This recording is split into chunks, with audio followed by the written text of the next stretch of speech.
Dominant Protector. Credit to the author. 7,011-20. Ang mga pangalan po na nandito ay galing sa mga name generator. Kung meron man pagkakatulad sa mga pangalan ng tao o lugar at pangyayari, ito ay tunay na hindi sinasadya. Muli. Kumikislap ang katawan ni Terence habang nagbibilang, iniiwasan ang mga atake ni Doming Larkins. Sobrang relax at masaya siya. Nandilim ang mukha ni Ramil. Akala niya ay magiging madali lang ang junior na ito, pero naiiwasan pala niya ang mga atake nito, at wala na siyang magagawa. Ang mga salita niya ay parang sampal sa mukha, malinaw at malinaw. Tama na iyan para sa warm-up. Sa susunod, medyo magiging seryoso na ako. Umubo si Ramil ng walang gana. Para sa kapakanan ng kanyang mukha, nagpasya siyang itapon ang kanyang pagmamataas. Isang hurno ng langit at lupa. Humigpit ang espasyo sa paligid niya, at malinaw itong naramdaman ni Terence, ramdam niya ang pagbagal ng kanyang mga galaw. Ibinuka ni Ramil ang kanyang mga braso at isang napakalaking tunay na chi ang lumabas, na naging parang apoy na walang habas na nagliyab sa kalawakan. Biglang bumilis ang tibok ng puso ni Terence, maaaring isang peking master ng pagtira ng langit si Ramil, ngunit napakalakas niya talaga. Tinakpan niya ang espasyo sa paligid niya at ginawa itong kanyang di nakikitang kaldero. Hindi lang kayang pinuhin ng Pogen na ito ang mga tableta, kundi kayang pinuhin din ang mga tao. Agad na naramdaman ng Yuan spirit body ni Terence ang banta. Kung hindi siya mag-iingat, maaari siyang maging ganap na pino. Nagyayelong apoy. Agad na lumitaw ang kulay yelong apoy, na bumubuo ng isang patong ng depensa sa paligid ng katawan ni Terence, na humaharang sa apoy ng alchemy ni Doming at pansamantalang tiniyak ang kaligtasan ng kanyang essence spirit. Nako, ang dami mong magagandang bagay sa kamay mo. Mayroon ka pang ganitong uri ng apoy na espiritual na parang langit at lupa. Sayang lang kung ibibigay ko pa yan sa'yo. Nagliwanag ang mga mata ni Ramil, at kumikislap ang kanyang mga mata sa kasakiman. Ibigay mo ang espiritual na apoy ng langit at lupa ng masunurin, at iiwan kita na may buo na bangkay. Kung hindi, magiging abo ka. Bilang Panginoon ng madilim na rehiyon ng kabundukan sa gabi at Panginoon ng pamilyang Larkins, na isang pamilyang alchemy, natural na taglay ni Ramil ang espiritual na apoy ng langit at lupa. Gayunpaman, ito ay nagmula sa pinakaordinaryong kasamang espiritual na apoy na kristal, at ang kapangyarihan nito ay hindi maihahambing sa nagyayelong nagliliyab na apoy. Kaya nang makita niya ang nagyayelong apoy, nakapagdesisyon na si Ramil na kunin ito kay Terence. Hindi ka ba nakakaiwas ngayon lang? Hindi ka naman pwedeng umiwas ngayon, di ba? Masinugtong mong ibigay ang langit at lupang espiritual na apoy sa iyong mga kamay, huwag kang maghanap ng gulo. Ngumiti si Ramil ng may masamang kutob habang ikinakawit ang hintuturo kay Terence. Halika rito, huwag mong pilitin ang Panginoong ito na gumawa ng aksyon. Hehe. Ito ang Panginoon ng nasasakupan ng madilim na rehiyon ng kabundukan sa gabi, ang kasalukuyang pinuno ng angkan ng Larkins. Ang makita ang magagandang bagay ng iba at gustong agawin ang mga ito, ang marinig ang tungkol sa kanila ay talagang hindi kasing sarap nang makita sila ng personal. Puno ng pangungutya ang mukha ni Terence habang nakatitig ng masama kay Ramil. Kung gusto mo, kunin mo na lang. Natatakot akong wala kang kakayahan. Ang tigas ng bibig ng patay na pato. Ang yabang mo pa rin kahit malapit ka ng mamatay. Hindi ko talaga alam kung saan mo nakuha ang lakas ng loob mo. Malamig na tumawa si Ramil at pinagsalikop ang kanyang mga kamay. Pinalibutan ng apoy sa hangin si Terence at nagsimulang sunugin ang nagyayelong apoy sa paligid niya. Gayunpaman, ang grado ng nagyayelong apoy ay mas mataas kaysa sa mga apoy na alchemy na ito, kaya walang anumang reaksyon. Kumunat ang noo ni Terence. Kahit na maayos naman siya sa ngayon, hindi niya masisiguro na magiging maayos din siya magpakailanman. Kailangan niyang makaalis dito sa lalong madaling panahon. Sino ang nakakaalam kung gaano karaming amo ang nasa estate ng gobernador? Grade 9 na death trap array, buhayin. Kasabay ng paglitaw ng Pormasayon, ang mga astral na hangin ay pumailan lang mula sa lahat ng direksyon. Ang mga gintong espada ay humampa sa ere, at ang walang hanggang hangering pumatay ay gumulong. Malaki ang ipinagbago ng ekspresyon ni Ramil. Hindi niya akalain na magkakaroon pala ng ganito kalakas na level 9 death trap array sa labas ng mga pintuan ng kanyang domain lord residence. Ang martial technique ng langit at lupa ay agad na nakontrol ng Hanay. Ito ay isang kasanayang mas malakas ng maraming beses mula sa loob kaysa sa labas, at mahihirapan si Terence na basagin ito kahit gamitin niya ang lahat ng kanyang lakas, ngunit madali itong masira mula sa labas. Magaling na bata, minamaliit talaga kita. Gumawa pa nga siya ng level 9 formation dito nang walang tunog. Binawi ni Ramil ang kanyang mayabang na ekspresyon at naging seryoso. Nakarating lamang siya sa yugto ng pagwasak ng langit sa tulong ng mga Pildores. Bilang isang alchemist, ang kanyang lakas sa pakikipaglaban at kasanayan sa pakikipaglaban ay hindi ganoon kalakas. Nakaharap sa isang level 9 na trap at kill array, at isang kalaban na may hindi kilalang lakas. Sa totoo lang, medyo natatakot si Ramil. Gusto niya sana talagang lumabas para magpasikat, magpakita ng lakas, at magpalipis ng oras kahit nakakabagot ang mood niya. Sino ba naman ang mag-aakala na papasok siya sa isang sitwasyon kung saan siya nasa mahirap na sitwasyon? Maliit na trick lang yan, paano yan makakakuha ng atensyon ng Domain Lord na nagsara ng pinto? Halika, halika, halika, nandito lang ang nagyayelong apoy ko, kung gusto mo, kunin mo. Hawak ni Terence ang isang kulay yelong apoy sa kanyang palad habang ikinakawit ang kanyang daliri kay Ramil ng may bahagyang ngiti. Sige na, binigyan kita ng pagkakataon. Huwag mong hayaang mawala yan. Ha ha ha ha. Ang yabang mo talaga, bata. Sa tingin mo ba matatakot mo ako gamit ang sirang porma sayon? Kung hindi kita tuturuan ng leksyon, hindi mo malalaman kung bakit ang pula ng mga bulaklak. Kumslap ang mga mata ni Ramil habang iniikot niya ang kanyang ulo at tumatawa ng parang baliw. Kumuha siya ng isang golden whistle at hinaipan ito ng ilang beses, ngunit walang tunog na narinig. Kumurap si Terence, hindi naman peke ang golden whistle, di ba? Ano ang saysay ng malakas na pag-ihip niya na namumula ang mukha at leeg niya? Pero bago pa niya matapos ang pag-iisip, naramdaman niya ang bahagyang pagyanig ng lupa sa paligid niya, at ito ay lalong nagiging halata, lalong nagiging matindi. Sa isang kisap mata, ang lupang sakop ng buong grade siyam na death trap array ay nagsimulang sumibol na parang mga usbong pagkatapos ng ulan. Habang tumataas ang Bonten, sa wakas ay sumabog ito ng malakas, at sunod-sunod na napatay ang mga groundhog. Kung ikukumpara sa mga groundhog na kilala ni Terence, ang mga groundhog na ito sa harap niya ay mas malakas sa laki at lakas. Walang maikukumpara sa kanilang dalawa, magkaibang uri sila. Patayin ang hukbong groundhog.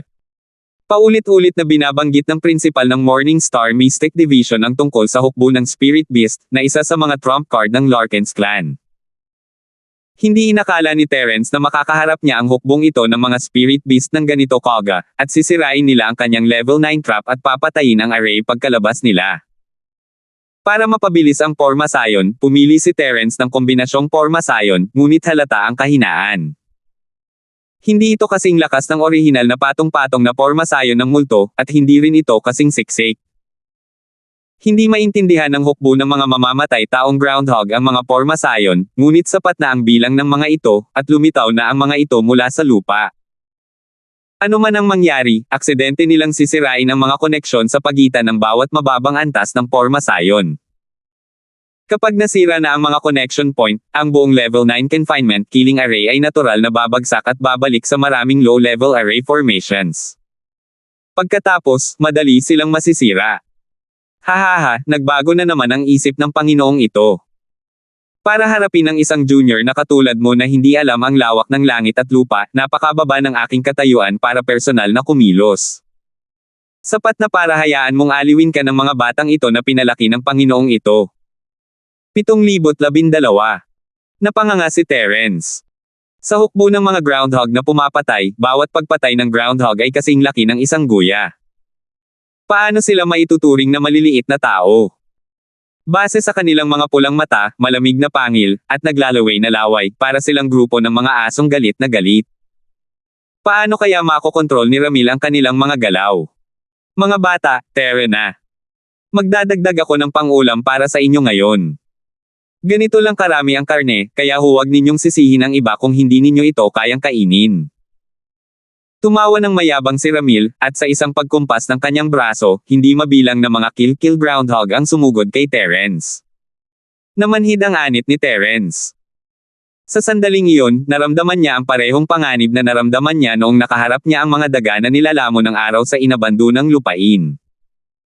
Bagamat nasa kanyang primordial spirit form siya at maaaring hindi siya masaktan sa pagpatay sa mga groundhog, walang garantiya na walang posibilidad na mangyari ito.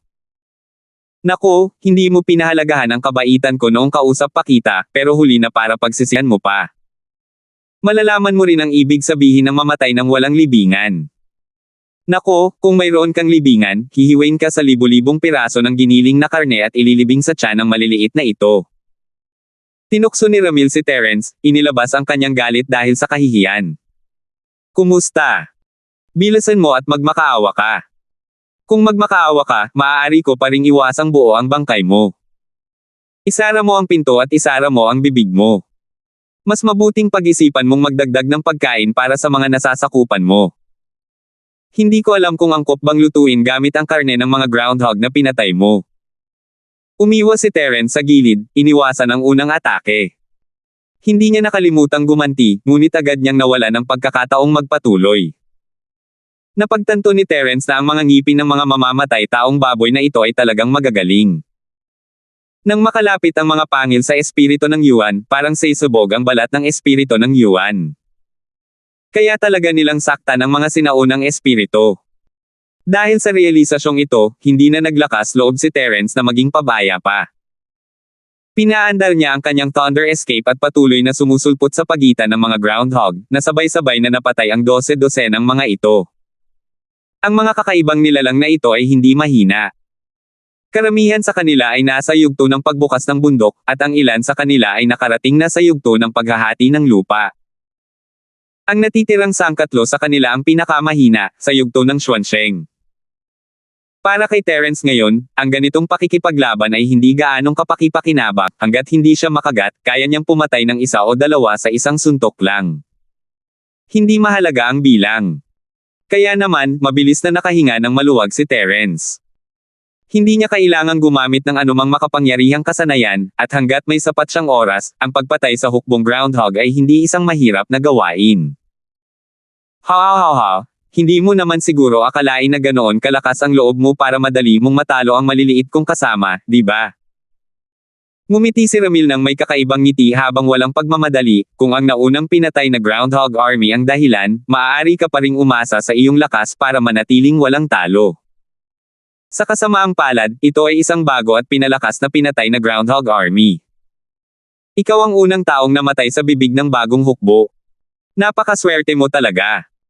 Biglang bumilis ang tibok ng puso ni Terence, may masama siyang kutob tungkol dito, at nagkatotoo nga. Ang mga bangkay ng mga groundhog na pinatay niya ay kinain na ng mga kasama niya sa paligid ng hindi niya nalalaman. Walang napansing mali si Terence noong una, dahil napakaraming groundhog ang napatay niya at wala ang atensyon niya sa mga bangkay, at saka napakabilis din nilang kumain. Agad na lumakas ang aura ng groundhog matapos kainin ang katawan ng kasama nito, hindi na bago kay Terence ang pakiramdam na ito. Dagang kumakain ng araw. Habang nagpapatuloy ang labanan, ang aura ng hukbong groundhog ay lalong naging marahas, at nakaramdam pa nga si Terence ng bakas ng aura ng mga dark demon beast. Ang sentro. Sa pagbabalik tanaw sa balitang sinabi sa kanya ni Dexter, hindi na niya kailangang hulaan para malaman na ang taong nagtatrabaho sa Central ay ang Domain Lord ng madilim na rehiyon ng kabundukan, si Ramil. Dahil may isang lokal na malupit na pinuno sa madilim na gabi, ang rehiyon ng kabundukan dito, ang sentro ay parang isda sa tubig, at ang kanyang kinaroroonan ay natural na lubhang lihim. Marahil, tanging ang misteryosong lalaking iyon, si Dexter, ang makakasubaybay sa impormasyon at bakas ng Central. Ramil. Alam mo ba ang ginagawa mo? Ang mukha ni Terence ay kasing lamig ng yelo habang nakatingin kay Ramil. Mawawasak mo ang buong Sky-class island. Kung mapapatay ang hukbong groundhog at makukuha talaga nila ang gene ng daga na kumakain ng araw, magiging isa na naman silang sunod-sunod na daga na kumakain ng araw. Kahit ang pinasimpleng bersyon ay lubhang nakakatakot, hindi pa kasama ang kakaibang paraan ng Central. Kung hindi hahawakan ng maayos, maaari pa itong lumikha ng isang pinalakas na bersyon ng araw-araw na pag-agos ng daga. Wala talagang pakialam si Terence kung mawasak man o hindi ang Sky-class island, ang mahalaga sa kanya ay ang mga kaibigan niyang nakatira rito. Bata, natatakot ka ba? Hindi ako interesado na sirain ang Sky-class Island, pero ang pag-isahin ang Sky-class Island at ang pamamahala sa mundo ay interesante. Sayang at hindi mo na makikita ang araw na iyon. Lalong nasisiyahan si Ramil sa kanyang sarili, na para bang nakatayo siya sa pinakamataas na punto ng Sky-class Island, nakatingin sa lahat ng nabubuhay na nilalang at pinamumunuan ang mundo. Gago! Isa kang walang kapantay na asno sa bundok, at gusto mong maghari sa mundo. Hindi itinagol ni Terence ang kanyang paghamak, hindi kayang kunin ni Ramil ang sentro rito. Mahalaga pa rin ang pamilyang Larkins ngayon, kaya tutulungan sila ni Central. Kapag nakamit na ang layunin ng Central, ang pamilyang Larkins ay magiging tontungan para sa Central anumang oras. Ngayong alam na niya na ang Groundhog Army ay may gene na, Sun Swallow ang rat, agad na nagsimulang gumawa si Terence ng mga super alchemy bomb. Hindi na niya kailangang magdagdag ng elemento ng hangin, at mas mabilis ang bilis ng kondensasyon. Sa isang kisap mata, isang super alchemy bomb na ang nabuo sa kanyang mga palad. Para mapalakas ang kapangyarihan nito, pinaghalo pa ni Terence ang nagyayelong apoy dito para tuluyang mapatay ang mga groundhog. Gusto niyang makita kung paano nila malalamon ang katawan ng kanilang mga kasamahan kung wala silang iiwan kahit isang abo. Dalawang malalakas na pagsabog ang umalangaw-ngaw, at dalawang maliliit na ulap na parang kabute ang pumailan lang mula sa pasukan ng mansyon ng Panginoon ng mga nasasakupan sa madilim na rehiyon ng kabundukan. Kinontrol ni Terence ang lakas ng mga super alchemy bomb ng may matinding katumpakan, at lahat ng pagsabog ay nasa loob ng saklaw ng Groundhog Army, walang kahit isang piraso ang nasayang. Lumitaw ang marahas na apoy, at ang dalawang pagsabog ay nagbanggaan, na bumuo ng mas marahas na vortex, na pumipinsala sa Kill Groundhog Army sa loob. Hindi mabilang na Kill Groundhog ang sumigaw sa apoy, pagkatapos ay mabilis na naging abo. Hindi pa mapakali si Terence, at mabilis siyang naghagis ng dalawa pang super alchemy bomb. Kasabay ng isang malakas na pagsabog, mahigit 2/3 ng hukbo ng mga groundhog ang tuluyang nalipol. Ang natitirang 1/4 ay hindi rin nakatagal, at malapit nang maglaho kasama nila. Ang lakas ng loob ninyong mga daga. Tumigil kayo agad. Dilat na dilat ang mga mata ni Ramil at ang puso niya ay ramdam na ramdam ang sakit na halos dumyugo na. Ang hukbong groundhog ang kanyang trump card, ang pinakamalakas na trump card na gagamitin niya para duminahin ang Sky-class Island. Sa isip niya, isa itong hukbo ng mga undead. Sino ang mag-aakala na ang hukbo ng mga patay ay magiging alikabok sa mga kamay ni Terence? 7,013. Ang dakilang dahilan ng pag-iisa, ang pangarap ng isang soberano. Ay naging abo lahat kasama ng pagpatay sa hukbong groundhog. Muntik nang samuka ng dugo si Ramil. Medyo nahihilo ang kamalayan ni Terence, at nanginig ang kanyang esensyal na espiritu. Sa teorya, ang super alchemy bomb ang pinakamalakas at pinakahindi mabigat na sandata ni Terence. Gayunpaman, gamit ang 4 na magkakasunod na super alchemy bomb habang nasa explosion range pa rin, kahit na may tumpak na kontrol, hindi naiwasan ni Terence na maapektuhan. Hindi naging maganda ang sitwasyon. Kahit pa mapatay niya ang hukbong groundhog, kailangan pa rin niyang patayin si Ramil. Nawasak na ang isang grade 9 na death trap array. Isang peking heaven-breaking array ang patuloy pa ring nakakasira ng langit. Kupal na bata, papatayin kita. Hindi alam ni Ramil na nanghihina na si Terence, ngunit sinamantala ng natatarantang si Ramil ang pagkakataon at umatake ng buong lakas. Walang magawa si Terence, ang bahagyang pagkahilo ang dahilan kung bakit nawalan siya ng pagkakataong umiwas, kaya ang tanging magagawa niya ay lumaban ng buong lakas. Naglaban silang dalawa, ang peking Ramil na humahampas ng langit laban kay Terence, na malapit na sa yugto ng paghampas ng langit kung pag-uusapan ang aktwal na lakas sa pakikipaglaban, at ang resulta ay tabla. Mabilis na umatras si Ramil, ngunit mas lalong nasasaktan si Terence. Nanginig ng malakas ang kanyang essence spirit, halos gumuho. Hindi maintindihan ni Ramil ang kalagayan ni Terence, ngunit alam niya mahina si Terence sa loob. Hindi na niya inabala pang pigilin ang kanyang paghinga at agad na gumamit ng malawak na hanay ng martial skill para atakihin si Terence. Ito ay dahil natatakot siyang hindi siya matamaan ng 3 pagpapakita ni Cloud Dragon ni Terence, kaya nagpasya siyang gumamit ng area attack, na pumipilit kay Terence na harapin ito ng harapan at huwag gumalaw. Tiniis ni Terence ang paghihirap ng kanyang Yuan spirit body at huminga ng malalim. Hindi na siya maaaring magtagal pa sa sitwasyong ito.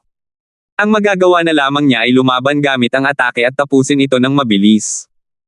1,000 pagsabog ng kidlat. Hindi mabilang na mga arko ng kidlat ang kumislap at sinira ang mga area of effect martial technique attack ni Dom Eng. Kasabay nito, naglunsad siya ng isang malakas na kontra-atake. Namutla ang mukha ni Ramil, hindi niya inakalang ganito kalakas ang kakayahan ni Terence. Nang maglaban silang dalawa gamit ang kanilang tunay na chi, mukhang pantay ang kanilang husay, ngunit sa katunayan, alam ni Ramil na siya ang may kalamangan. Pero ngayon, habang ginagamit niya ang kanyang martial arts, dinurog ito ni Terence ng may matinding puwersa. Nakakagulat ito. Paano kaya ito magiging? Hindi maintindihan ni Ramil, wala pa nga sa yugto ng si Rift si Terence, kaya paano niya mapipigilan ang isang cultivator na sumisira ng langit na tulad niya. Hindi niya aaminin na isa siyang peking tagapaghasik ng langit. Kahit na aminin niya, hindi niya inakalang matatalo siya ng isang ganap na tagapaghasik ng lupa.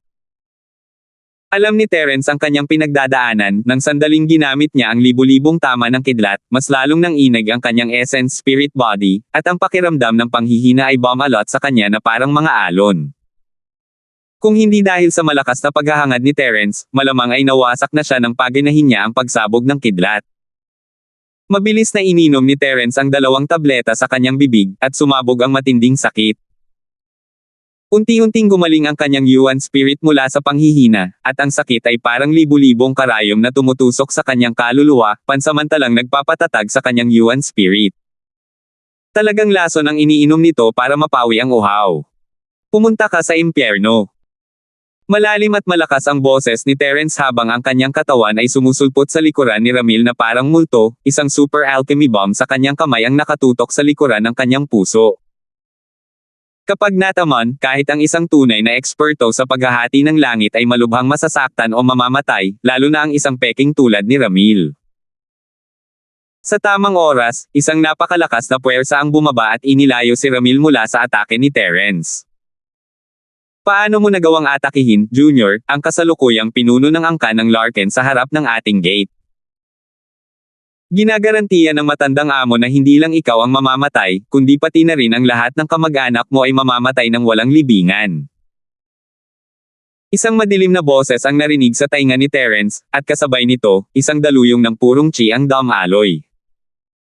Biglang bumilis ang tibok ng puso ni Terence, at pakiramdam niya ay saysabog na ang kanyang essence spirit. Instinktibo niyang ginamit ang kanyang lightning escape technique at nilisan ang lugar. Matapos maglaan ng kaunting distansya sa pagitan nila, nakita ni Terence ang isang matandang lalaki na nakasuot ng itim na roba na nakatayo roon kasama si Ramil, madilim ang mukha. Siguro inakala ng matanda na hindi makakatakas si Terence mula sa kanya, kaya't kalmado na lamang siya. Pagbati, dakilang elder. Puno pa rin ng takot ang mukha ni Ramil habang magalang niyang ikinuyom ang kanyang mga kamay at yumuko sa elder na nakaitim ang damit. Maraming salamat sa Grand Elder sa pagliligtas sa akin. Hindi mo nga kayang harapin ang isang junior, talagang pinapahiya mo ang mga guans. Malamig na sumanghal ang Grand Elder, halatang hindi nasisiyahan kay Ramil. Hindi mo lang winasak ang Groundhog Army, pinilit mo rin akong lumabas at iligtas ka. Sabihin mo sa akin, anong klaseng ulo ng pamilya ka? Tama ang aral ng lolo, nabigo ako sa aking tungkulin. Punong-puno ng hiya ang mukha ni Ramil, at hindi man lang niya sinubukang makipagtalo.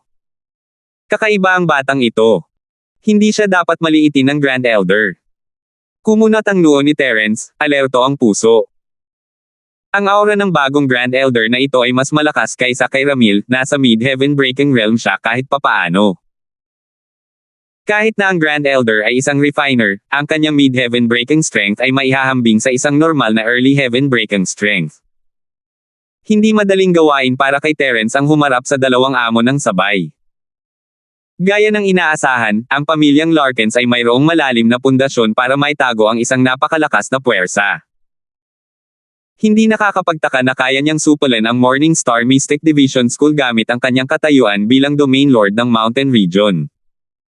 Hindi lang ito dahil sa kanyang natatanging kakayahan sa pagpino ng pil. Paano kung kakaiba? Tutal, isa pa lang siyang junior sa yugto ng pagbuo ng lupa. Sa tingin mo ba natatakot ako sa kanya?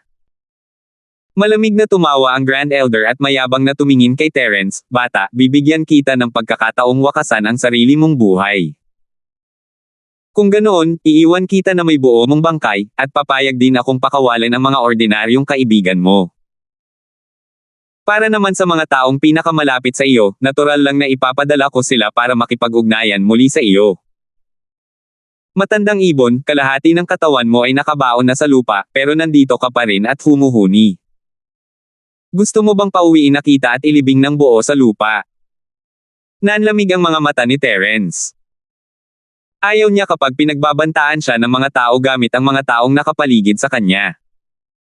Naapektuhan ng Grand Elder sa harap niya ang kanyang kinikita. Dapat mamatay ang 2 taong ito. Kung hindi, maaaring magdusa talaga ang mga tao ni Terence sa paghihiganti ng kalaban. Matalas ang dila ng batang ito, pero hindi ko alam kung talagang may kahangahangang kakayahan siya. Tumawa ng may paghamak ang dakilang matatanda at dahan-daang itinaas ang kanyang kamay. "Tingnan natin kung kaya mong gawin ang isa sa mga galaw ko. Haha, tingnan natin kung sino ang tatanggap nito." Bago pa siya makagalaw, isang malakas na tawa ang narinig mula sa malayo. Napakabilis nito na sa isang kisap mata, ay parang galing na ito sa malayo. Sinuri ni Terence gamit ang kanyang pandama sa espiritu at nagulat at natuwa ng sabay. Ang taong iyon ay walang iba kundi ang presidente ng Mystic Division si College Alliance, si Yun Tian. 7,014. Hindi niya inaasahan na susugod si Yun Tian sa pinakamahalagang sandali. "Kayong 2 matandang lalaki mula sa pamilyang Larkins, ano pa ang alam niyong gawin bukod sa pang-aapi sa mga bata?" Hindi pa dumarating si Yun Tian, pero ang kanyang mga mapangutyang salita ay lumutang na, kahanga-hanga talaga ang pamilyang Larkins. 2 eksperto sa langit ang nang-aapi sa kapatid ko. Isa itong tunay na kahanga-hanga at kahangahangang bagay. Ang mga mukha ng Grand Elder at ni Dong-eng ay naging pangit, lalo na nang ang braso ng Grand Elder ay nakataas ng kalahati sa ere. Hindi niya alam kung dapat ba niyang ipagpatuloy ang pag-atake kay Terence o tumigil muna sa ngayon. "Kapatid na Holmes, bakit ka nandito?" Ikinuyom ni Terence ang kanyang mga kamao kay Yun Tian, na lumilipad palapit mula sa malayo. Nakakabahala talaga ang personal na bagay ng nakababatang kapatid na ito. Isa talaga itong kasalanan. Anong kasalanan? Nakababatang kapatid na Linford, ang sama mo talaga. Hindi ba't napagkasunduan natin na lalapit ka sa akin para humingi ng tulong kung may kailangan ka? Bakit ka pumupunta rito ng palihim mag-isa? Sandali na bumulong si Yun Tian bago nagbago ang ekspresyon ng kanyang mukha. "Kung maglalakas loob ang mga tao mula sa angkan ng Larkins na apihin ka, nakababatang kapatid na Linford, ibig sabihin ay kinakalaban nila ako. Hindi namin kailanman bibitawan ang bagay na ito. Pangulong Holmes, itong nakababata mong kapatid ay dumating para manggulo, kaya paano naging kasalanan ng angkan ng Larkins? Ganoon ba kadaling apihin ang pamilya Larkins natin? Maaari lang natin silang salubungin ng may ngiti kapag kumakatok sila sa ating pinto, at kailangan pa natin silang saktan sa kanang bahagi ng ating mukha pagkatapos matamaan sa kaliwang bahagi." Malamig na tumawa si Ramil. Tunay ngang marangal ang katayuan ni Yun Tian bilang Pangulo ng Alliance of Academies, ngunit hindi siya kinatatakutan ng pamilya Larkins. Pero para maiwasan ang gulo sa hinaharap, matalinong inilagay ni Ramil ang sombrero sa ulo ni Terence, para magbigay ng katuturan, at saka sinabing ayos lang ang lumaban. "Kalokohan yan. Nasa antas ng mundo pa lang ang kapatid kong si Linford. Paano kanya naaapi? Hindi kaya tanga ang buong pamilya Larkins?" Natural lang na hindi maniniwala si Yun Tian. Ngumisi siya at sumagot, "Sino ang pupunta sa pamilyang Larkins ng mag-isa para guluhin ang lakas ng yugto ng pagbuo ng lupa pagkatapos kumain? Kung hindi sila mapipilitang mapunta sa isang sulok, sino ang tatanggap ng ganito kahirap na mga bagay?" Tahimik na pinagpawisan si Terence, naghahanap talaga siya ng gulo ng mag-isa. Ayon kay Yun Tian, maayos naman ang lagay niya pagkatapos kumain, pero hindi na niya kaya. "Pangulong Holmes, ngayong nasa harap mo na ang mga katotohanan, wala nang saysay pa para magsalita pa. Ano ang plano mo ngayon? Handa ka nang ipagtanggol ang batang ito, di ba?" Pinaikit ng Grand Elder ang kanyang mga mata, isang mapanganib na kislap ang sumilay sa kanyang mga mata. "Maganda ang relasyon ng aming pamilya Larkins kay Pangulong Holmes. Kailangan pa bang mag-away ang aming pamilya Larkins para lang sa isa bata? Kuya Holmes, may relasyon ka ba sa pamilyang Larkins? Kung nahihirapan ka, panoorin mo lang ako mula sa gilid. Hindi takot ang nakababatang kapatid na ito sa dalawang matandang utot na ito. Ayaw ni Terence na malagay sa mahirap na sitwasyon si Yuntian, kaya bumulong siya, kung hindi ako mananalo, hindi pa huli ang lahat para tulungan mo ako, kapatid na Holmes. Kuya Linford, masyado kang nag-iisip. Sino ba naman ang makikipagrelasyon sa isang kasuklam-suklam na pamilya? Ngumisi si Yuntian. Hindi man lang niya itinago ang paghamak at pangungutya sa kanyang mukha, nakakatawa talagang sabihin ito. Dati, nagtiwala ako sa reputasyon ng pamilyang Larkins at hiniling ko sa kanila na pinuhin ang void pill. Alam mo ba kung ano ang nangyari sa huli? Hindi ka nagtagumpay. Sabi ni Terence sa sarili niya. Imposibleng hindi humingi ng tulong si Yuntian sa isang pamilyang mahilig sa alchemy. Tila hindi siya nagtagumpay, kaya pumunta siya sa lugar ng Golden Classy para humingi ng tulong kay Terence. Hindi mahalaga kung hindi ka talaga nagtagumpay. Ang pinakamasamang bagay ay ang magpanggap na hindi nagtagumpay. Tiningnan ni Yuntian ang dalawang lalaki mula sa pamilyang Larkins at napuno ng galit ang kanyang mukha. 2 taon na ang nakalilipas, humingi ako ng tulong sa kanila para pinuhin ang void pill. Noong panahong iyon, may 5 set ng sangkap, ngunit sa huli, sinabi nila sa akin na nabigo ito. Hindi maintindihan ni Terence, hindi imposibleng mabaygo ang lahat ng 5 set ng sangkap. Kilala naman ang void pill sa kahirapan nito, at hindi lahat ay may automatikong sistema ng pagpino na kayang kontrolin ang rate ng tagumpay. Si Yuntian ay isang prangka na tao, kaya hindi siya dapat nakipagtalo sa pamilyang Larkins dahil lamang sa 5 set ng mga materyales. Dapat pa nga ay may hinanakit siya sa mga ito. Tiyak na may nakatagong dahilan. Napakahirap linawin ang void pill. Ano ang kakaiba kung bakit hindi natuloy ang 5 set ng sangkap? Posible pa ring mabaygo kahit 50 set ng materyales lang ang gamit. Kung galit ka sa amin, bakit ka palalapit sa amin para sa alchemy? Puno ng paghamak ang mukha ng Grand Elder. Sumanghel siya at sinabing, ikaw ang presidente ng Alliance of Mystic Ocean Academies. Hindi mo ba naiintindihan ito? Hahaha, kung talagang bagsak ka, aaminin ko na lang na malas ako. Pero bagsak ba talaga ang pamilya Larkins mo? Lalong lumakas ang galit ni Yuntian nang humarap siya kay Ramil. Ramil, pagkatapos mong sabihin sa akin na nabigo ang void pill, agad kang nagtago para makarating sa heaven breaking stage. Nagawa mo pang matagumpay na makalusot. Huwag mong sabihin sa akin na hindi mo hiniram ang kapangyarihan ng void pill. Kung tungkol naman sa kung saan nanggaling ang void pill, hindi na kailangang sabihin pa. Tiyak na pino ito mula sa 5 set ng materyales na mayroon si Yuntian. Nakakahiya talaga para sa isang pamilyang mahilig sa alchemy na lunokan ang mga sangkap at tableta ng kliyente. Nakakaloko naman. Sa tingin mo ba kulang ang mga sangkap ng Larkins clan natin? Kahit gumamit pa ako ng void pill para makarating sa heaven breaking stage, hindi pa rin ito mapapatunayang void pill mo nga iyon. Dumilim ang mukha ni Ramil nang itanggi niya, Yuntian, nirerespeto kita bilang Pangulo ng Alliance of Academies, pero hindi ka basta-basta pwedeng magsalita ng walang kwentang bagay. Anong sabi ko? Sabi mo ninok mo ang pildores ko para sa pag-alis ng gana. Umaamin ka ba dahil nakokonsensya ka? Malamig na tumawa si Yuntian at hindi pinansin si Larkins Wanmeng. Humarap siya kay Terence at sinabing, wala akong masabi tungkol dito. Tutal, wala nang ibang lugar sa Mystic Division C na maaaring magpino ng void pills maliban sa pamilyang Larkins. Naintindihan ni Terence. Gusto sanang makipaghiwalay ni Yuntian sa kanya, pero dahil sa pildores ng pagkawala ng gana, kinailangan niya itong tiisin. Pagkatapos noon, dinala ng nakatatandang kapatid na ito ang mga materyales para humingi ng tulong sa pagpino ng mga tableta. Naisip ko na dahil nilustay nila ang mga tableta noong nakaraan, dapat man lang ay magpakita sila ng kahit kaunting pagmumukha at ibalik sa akin ang isang void pill sa pagkakataong ito, tama ba? Mahuhulaan mo ba kung ano ang nangyari sa huli? Hindi na kailangang manghula pa ni Terence para malaman na may aksidente. Kung hindi, hindi na kailangang maglakbay si Yuntian ng libu-libong milya papunta sa rehiyon ng Dilaw para hanapin siya para sa alchemy. Ayaw talagang manghula ni Yuntian kay Terence, kaya nagpatuloy siya, kahanga-hanga talaga ang pamilya Larkins. Nagreklamo pa nga sila na kakaunti lang ang inihanda kong mga materyales sa pagkakataong ito at sinabing may 70 hanggang 80% na posibilidad na mabaigo ako. Hiniling nila sa akin na maghanda ng ilang set pa ng mga materyales bago bumalik. Hindi maiwasan ni Terence na mapamura sa mga guwan, napakawalang hiya nila. Isa pa, wala siyang kabusugan.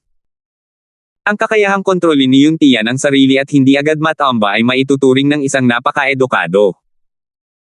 Kapatid na Linford, ikaw ang mas nakakaalam kung gaano ko kagusto ang void pill. Hindi madaling kolektahin ang mga materyales, kaya ang tanging magagawa ko lang ay ibaba ang aking pride at magmakaawa sa pamilya Larkins na tulungan akong subukang pinuhin ito. Sa huli, sinabi ni Ramil na kailangan niyang patuloy na patatagin ang kanyang lakas at wala siyang oras para pinuhin ang tableta. Kung kinakailangan, maghihintay ako ng 2 taon. Para paghintayin si Yung Tian ng 2 taon nang walang garantiya ng tagumpay, hinamon ng pamilya Larkins ang pasensya ni Yung Tian. 7,015. Hindi nakapagtataka na hinanap ni Yung Tian si Terence sa huli. Wala na siyang ibang pagpipilian. Lahat ng ito ay dahil sa void pill na hindi ko ginamit. Kung hindi, malamang napahamak na ako. Biglang napangiti si Yung Tian. Tingnan mo ang itsura ni Dom Eng. Malamang low-grade void pill lang ang nainom niya. Kaya naman natagalan siya bago nakalusot ng mag-isa. Matapos makalusot, hindi niya na-stabilize ang lakas niya ng matagal. Sa huli, isa na lang siyang peking heaven cleaving cultivator. Kung ikukumpara sa special grade void pellet ni Terence, wala lang ang galing kay House Larkins. Sino ang makakaalam kung anong side effect ang magiging epekto nito kung gagamitin niya ito para makalusot? Yung Tian, sapat na ba ang sinabi mo? Ayaw kang kausapin ng matandang ito tungkol sa mga lumang bagay na yan ngayon. Kung gusto mong magsimula ng away gamit ang dahas, gawin mo. Kung handa kang harapin ako, umatras ka agad. Madilim ang mukha ng dakilang matatanda, at halatang pakiramdam niya ay nawalan siya ng malay. Hindi aalis ang batang ito ngayon. Kung ayaw mong mamatay kasama niya, dapat ay maging malinaw ka sa sitwasyon. Ikaw ang hindi makakita ng malinaw sa sitwasyon, matandang multo. Kung gusto mong harapin ang kapatid kong si Linford, patayin mo muna ako. Hindi nagatubili si Yung Tian at agad na sumagot, halika, halika, halika. Huwag na nating pag-usapan ang mga luma at bulok na bagay. Mag-away tayo. Paano niya nagawang tretuhin ang presidente ng Alliance of Academies na parang isang mayamang tao? May isip mo kung gaano kagalit si Yung Tian. Bago pa man siya makalusot, nag-aalala pa rin siya para sa pamilyang Larkins. Ngayong nasa yugto na siya ng pagbagsak ng langit at malapit nang bumalik sa dagat na may antas ng lupa, wala na siyang pakialam sa pamilyang Larkins. Isa pa, ang pangunahing layunin nito ay tulungan si Terence at ilabas ang kanyang galit. Kaya, pagkatapos sabihin iyon, agad na itinaas ni Yung Tian ang kanyang palad at inatake ang Grand Elder. Hindi nang ahas ang dakilang matatanda na maging pabaya. Itinoon niya ang kanyang atensyon sa pakikitungo kay Yung Tian. Bagamat nasa kalagitnaan na siya ng pagsira sa langit, ang kanyang lakas sa pakikipaglaban bilang isang alchemist ay mas mababa kaysa kay Yung Tian. Halos tabla lang ang kaya niyang labanan kay Yung Tian. Isara mo ang pinto. Tara, ituloy na natin. Itinuro ni Terence si Ramil, habang ang kabilang kamay niya ay nagsisimulang bumuo ng isang super alchemy bomb.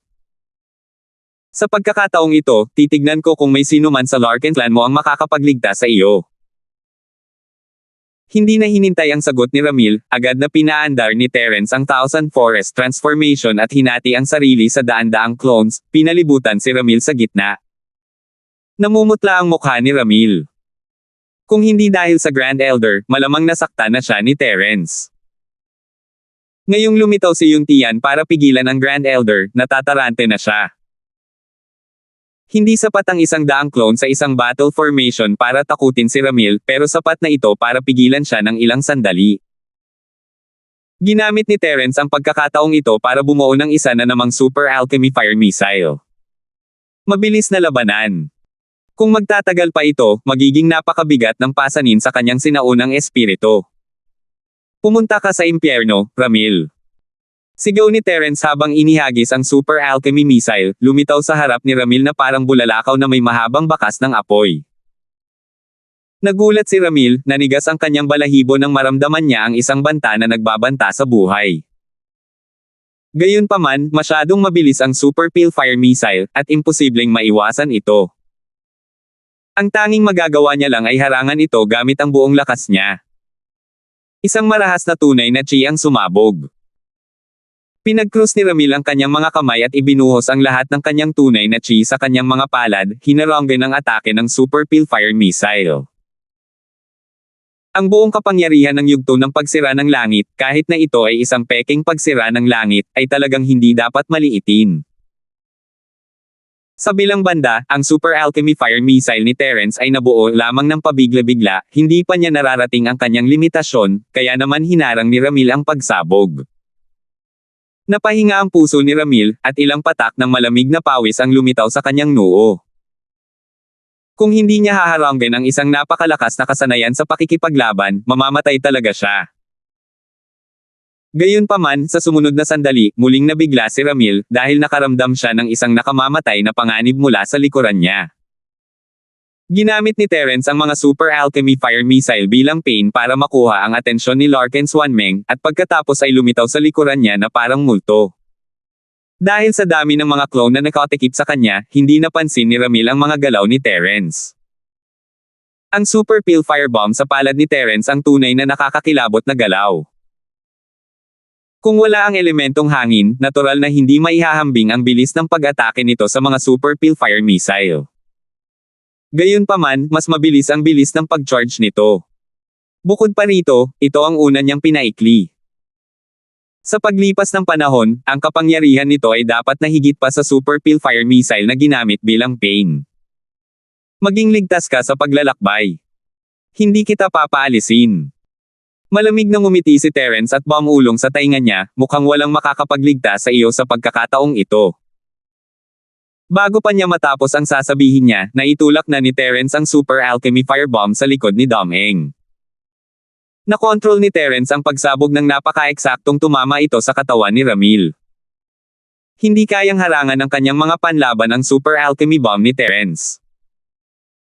Biglang lumipad si Ramil, isang malaking butas na may dugo ang lumitaw sa kanyang likod, halos hindi na makita ang kanyang itaas na bahagi ng katawan. Perpektong nakontrol ni Terence ang saklaw ng pagsabog ng Super Alchemy Bomb, hindi niya sinayang ang kahit isang patak. Sa isang kisap mata, patay na ang katawan ni Dom-eng. Kasabay nito, umalis ang kanyang Yuan Shen sa kanyang katawan. Sa yugto ng pagwasak ng langit, napakalakas na ng kanyang Yuan Shen. Kung wala ang kanyang katawan, hindi siya agad mamamatay. Huwag mo nang isipin ang pagtakbo. Ang mga mata ni Terence ay malamig na parang yelo habang hawak niya ang kanyang kaluluwa bago pa man siya makapag-react at itinapon ito sa Jade Space. Maaaring konektado pa rin ang kapalaran ni Melissa sa kaluluwa ni Dom-eng, kaya hindi siya agad pinatay ni Terence. Halos lumuwa ang mga mata ng dakilang matatanda. Naisip niya na makakapagtiis pa si Ramil ng ilang sandali ngayong mayroon na siyang oras para huminga ng malalim. Hindi niya inaasahan na sa isang kisap mata, malinaw na ang tagumpay at pagkatalo at humupa na ang lahat. Isang eksperto sa pagbasag ng langit, ang Panginoon ang nasasakupan ng madilim na rehiyon ng kabundukan sa gabi, at ang kasalukuyang pinuno ng pamilyang Larkins, si Larkin Siam-eng, ay napatay sa halos isang galaw lamang. Paano kaya ito nangyari? Junior. Gusto pa sanang magsalita ng ilang masasakit na salita ang Grand Elder para pakawalan na ni Terence ang kaluluwa ni Dom-eng, pero napagtanto niya na masyado niya itong iniisip ng mga sandaling iyon. Mas mahalaga ang buhay niya ngayon. Matapos patayin ni Terence si Ramil, natural na hindi siya tatayo lang doon at manood. Walang pag-aalinlangan siyang humarap sa Grand Elder, handang makipagtulungan kay Yuntian. Kinailangang aminin ng dakilang matatanda na ang isang taong kayang pumatay kay Dom-eng sa isang iglap ay isang ang banta sa buhay niya. Bukod kay Yuntian. Sa totoo lang, mahihirapan ang dakilang matatanda na harapin si Yuntian ng mag-isa. Hindi ba't silang dalawa ay mapapahamak? Tumakbo. Tinimbang ng dakilang matatanda ang mga kalamangan at kahinaan, at tumalikod para tumakbo nang makita niya si Terence. Inilabas na ang bagong libro ni Babyfish na Reincarnated Youth Like Water. Salamat sa pagkamit ng unang pwesto sa buwan ng boto para sa kanyang bagong libro noong nakaraang buwan. Kasabay nito, umaasa ako na patuloy na boboto ang lahat para sa Reincarnated. 7,016. Ang manor ng gobernador ang base camp ng pamilyang Larkins, kung tutuusin. Maraming mga amo at patibong doon. Hanggat makakatakas sila papunta sa manor ng gobernador, kahit papaano ay magkakaroon sila ng mas maraming paraan para makipagtawaran kina Terence at Yuntian. Grande Elder, hindi mo pa nga natatapos ang sasabihin mo, bakit ka tumakbo? Umalangaw-ngaw sa tenga ng Grand Elder ang mapang-asar na boses ni Terence. Kung pag-uusapan ng bilis, hindi natatakot si Terence kahit kanino, huwag kang magmadaling umalis, ituloy na natin ang ating pag-uusap. Sabi niya nakikipag-usap lang siya, pero ang totoo, gumagawa na si Terence ng super alchemy bomb sa kamay niya. Kung may tamang pagkakataon, ididiin niya ito sa ulo ng Grand Elder nang walang pag-aalinlangan at pasabugan ang mukha niya. Hindi sugot ang dakilang matatanda. Inilabas niya ang lahat ng kanyang tunay na chi para lang mas mabilis na makapasok sa mansyon ng gobernador. May mga tao sa pintuan na gustong tumulong, ngunit hindi sila sapat ang lakas. Dahil sa aura ni Yuntian, nahirapan na silang sumulong. Nasasaksihan na lang nila ang pagkamatay at pagtakas ng kanilang Panginoon, at baka hindi na sila makatakas. Biglang lumitaw si Yuntian sa kaliwa. Itinaas niya ang kanyang palad at hinampas ang daanan ng Grand Elder. Nang humampas siya, wala pa rin itong laman. Gayunpaman, nang lumapag siya, tama ang kanyang kalkulasyon sa oras ng pagdating ng Grand Elder. Kung malinaw lang sanang nakakakita ang mga tao sa gilid, malamang iisipin nilang naghahanap ng kamatayan ang Grand Elder sa pamamagitan ng malakas na pagbangga sa palad ng kabilang panig. Naaga ng atensyon ng Grand Elder ang atensyon ng biglaang pag-atake ni Terence at agad na tinamaan. Mabuti na lang at ayaw siyang patayin ni Yuntian at isang palad lang ang ginamit niya para patumbahin siya. Lil Bro Linford, natamba na natin ang matandang ito, gusto mo pa ba siyang buhayin? Kung ayaw niyang manatili, papatayin ko na lang siya. Nakahinga ng maluwag si Yuntian. Itinaas niya ang Grand Elder sa harap ni Terence at sinabing, dahil patay na ang isa, hindi na mahalaga kung may mamatay pa. Nakakatawa para kay Terence, parang ang lalim ng hinanakit ni Yuntian. Gayunpaman, kung hindi nilunok ng pamilyang Larkins ang void pill ni Yuntian, kahit na ito ay isang low-grade void pill, maaaring nakarating na siya sa heaven-breaking stage at nakabalik sa Earth-class sea realm. Kung ibang tao ang makakaranas ng ganitong bagay, tiyak na hindi sila matutuwa. Mabuti na lang at laging may kasawian sa kapalaran. Dahil walang low-grade pills, nakakuha siya ng special-grade void pill. Talagang ibang-iba ang epekto ng dalawa pagkatapos niyang makalusot. Maituturing na nakinabang si Yuntian sa kasawiang ito. Ito ang dahilan kung bakit hindi niya pinatay ang Grand Elder.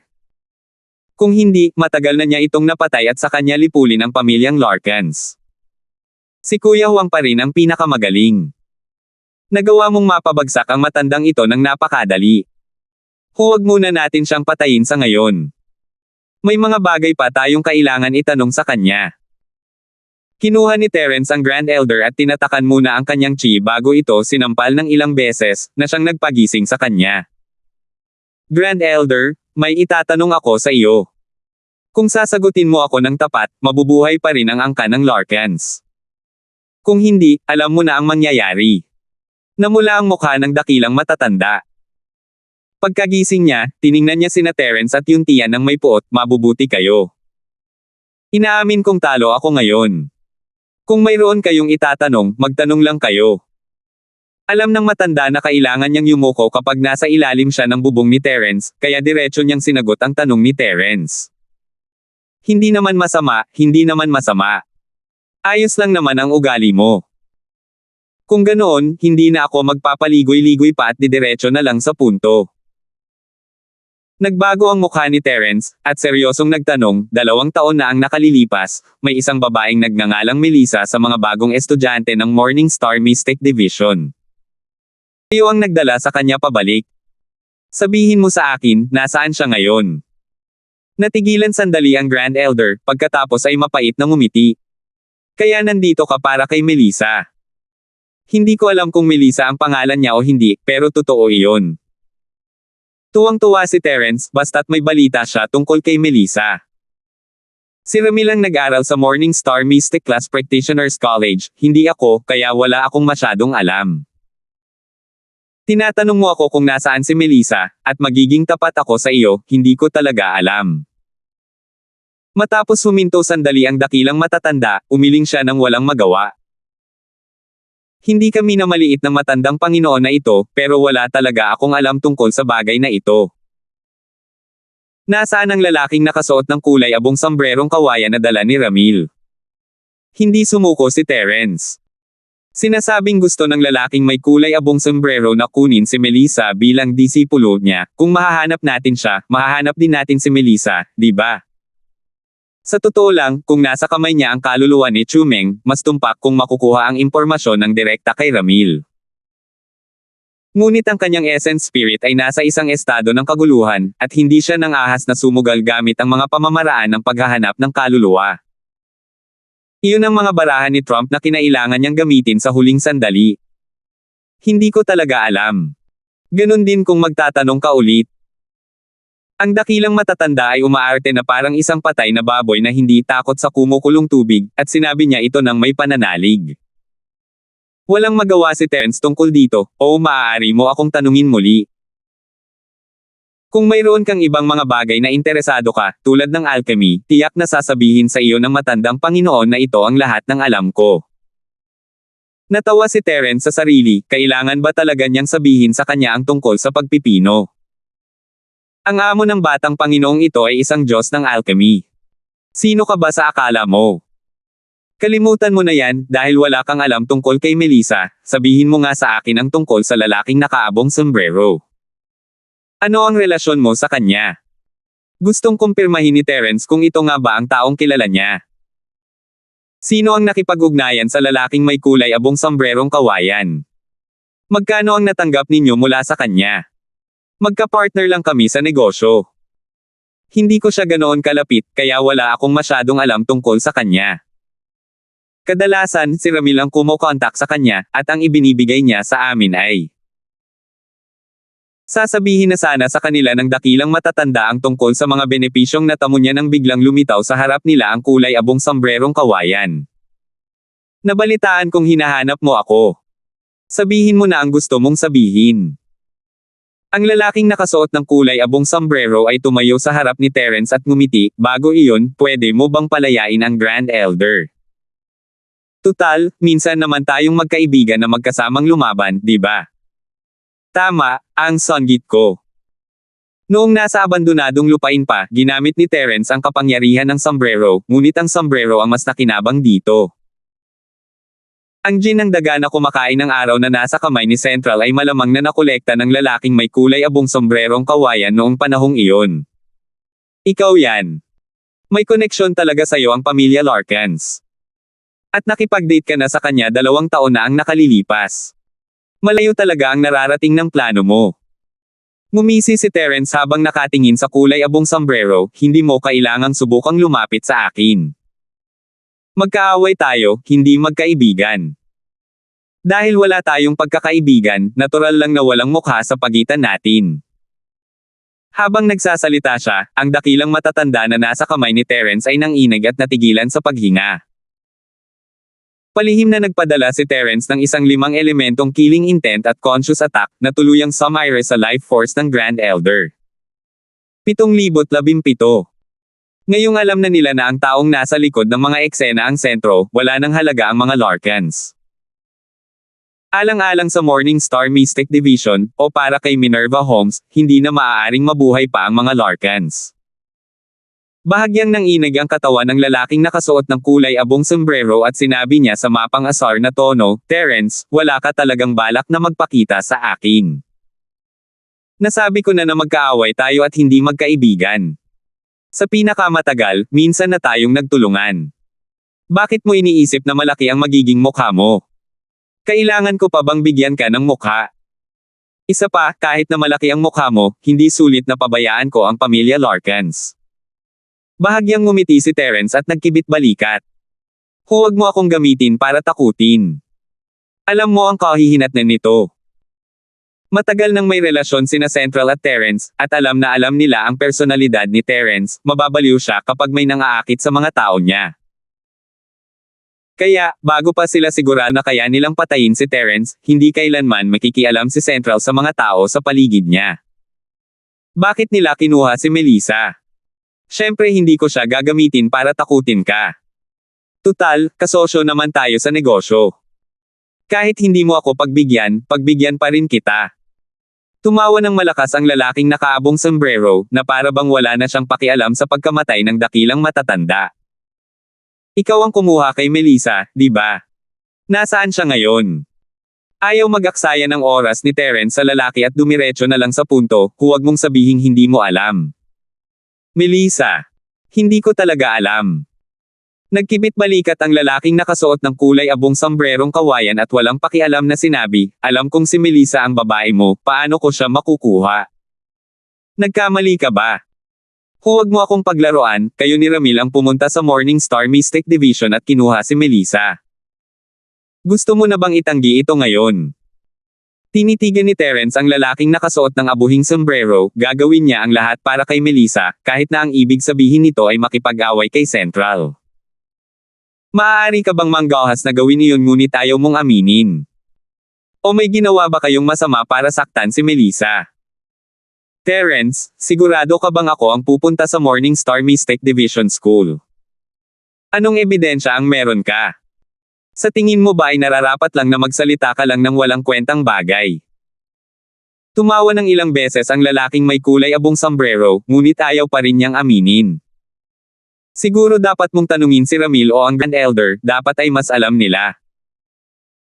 Hindi alam ni Terence ang sasabihin, si Ramil pala at isang lalaking nakaabong sombrero ang nag-aaral sa Morning Star Mystic Division Practitioners College, pero maaaring hindi na siya ang lalaking iyon. Walang magawa si Terence para patunayan na ayaw itong aminin ng kabilang panig. Kung tungkol naman sa pagtatanong kina Ramil at sa Grand Elder, walang saysay na banggitin ang dalawang patay na tao. Hindi rin plano ni Terence na gamitin ang Soul Devour o Soul Search kay Ramil, masyadong madali para sa kanya na mapatay bago pa man niya matanggap ang balita. Sige. Wala akong magagawa kung yan ang sinasabi mo, pero hindi pa rin alam kung nasaan si Melissa, kaya huwag mo akong sisihin sa pagsira ng mga bagay-bagay. Dahil magkaalyado kami ng Central, paalalahanan kita. Nagngingit-ngit si Terence. Ito ang senyales na malapit na siyang mabaliw. Ang kasalukuyang kalagayan ni Terence ay nasa bingit na ng kabaliwan. Bago siya umalis sa Mystic Division C area, kailangan niyang itatag ang kanyang kapangyarihan. Kung hindi, kahit sinong Tom, Dick, o Harry ay tatalon at haharap sa mga taong nakapaligid sa kanya. Hindi pa kasama rito kung kaya niyang buuin muli ang kanyang katawan, kailangan ni Terence na gawing banta ang sarili sa iba. Natahimik sandali ang lalaking may kulay abong sombrerong kawayan bago mahinang sinabi, kung babulay-walayin mo ang kasunduan sa alyansa at sisirain ito ng walang pakundangan, sa huli, magiging buhay at kamatayan lamang ang laban na ito. Kung gusto itong sirain ng kalangitan, dapat muna nila itong gawing baliw. Napakalinaw ng kahulugan ng masinabi niya. Kung gusto mong makipagtalo sa amin, walang mag-e-enjoy. Dati, lahat ay may maselang balanse. Kapag nasira ito, magdudulot lamang ito ng paghihirap sa magkabilang panig. Kayo ang unang nag-provoke sa akin, pangiinis ni Terence. Kung hindi ako lumaban, hindi ba't kayo ang magtutulak sa akin? Sabi ko naman sayo, wala akong alam tungkol kay Melissa, nasa sayo kung maniniwala ka sa akin o hindi. Ayaw masyadong pilitin ng lalaki si Terence, kaya hinaan niya ang tono ng boses. Narinig ko na ang tungkol kay Melissa dati, hindi naman siya isang taong walang swerte, wala ka palang naririnig tungkol sa kanya, pero sigurado akong makikilala mo ulit siya. Tumaas ang kilay ni Terence. Hindi inamin ng lalaki na kinuha niya si Melissa, ngunit malinaw na indikasyon iyon na hindi nanganganib ang buhay ni Melissa. Iyon lang ang masasabi ko. Dapat alam mo na ang susunod mong gagawin. Mas mabuting sabihin ko na lang sa iyo na hindi matatakot ang Central na suran mo ito. Kasabay nito, ikinumpas ng lalaki ang kanyang kamay at kumari pa ng takbo palayo bago pa makapagsalita si Terence.